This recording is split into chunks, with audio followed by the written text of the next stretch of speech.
Special ये महिलाओं, औरतों, बच्चियों, लड़कियों के लिए जो आज के ज़माने में निश्चित है औरतें बहुत हर बात पे कुशल होती हैं, बहुत सारी हैसियत जो होती है जो मर्दों में नहीं होती है, परंतु एक भावनात्मक जो बेवकूफ़ी करती है, परिस्थिति के जो शिकार है, दबची गई, सप्रेस रही, तो उसके कारण जो रिएक्शन और मनोविकार आ गया है रिएक्शन की वजह से, उसके कारण अपने पैर में कुल्हाड़ी मार रहे हैं।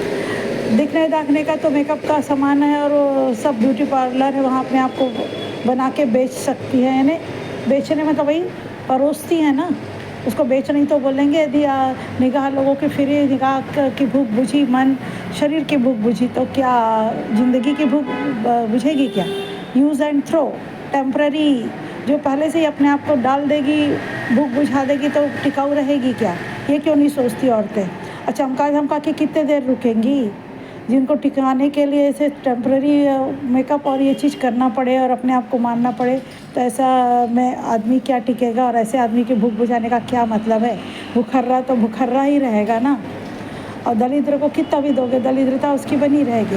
तो उनके दरिद्र लोग को अपने आप को मत परोसो, उनको इम्प्रेस मत करो, चाहे धनवान हो, चाहे पढ़े लिखे हो, चाहे बड़े पोस्ट में हो, वो गए गुजरे ही रहेंगे और तुम भी गए गुजरे रहोगे यदि ऐसा करोगे। तो दरिद्रता की ताली दोनों तरफ से बजती है, चाहे इनडायरेक्ट डायरेक्ट, किसी न किसी प्रकार का कॉम्प्लेक्स, सुपीरियरिटी इन्फीरियरिटी कॉम्प्लेक्स बर्बादी लाता ही लाता है।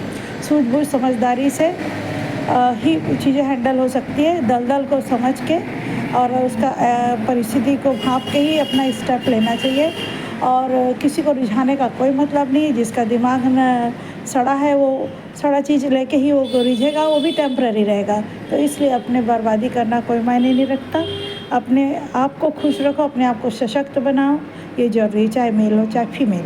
और मेल लोग को भी टेंडेंसी चेंज करना चाहिए, मनमानी करे हैं दुनिया में, परिस्थिति उनको साथ दी है, सपोर्ट मिला है गलत चीज़ को, तो बर्बादी कर रहे हैं। अब डाउनफॉल आ रहा है, अब दोनों ही चौपट होने वाले हैं, परंतु समझ जाए तो दोनों ही क्या सोने में सुहागा बन सकते हैं, दुनिया के लिए बहुत कुछ कर सकते हैं।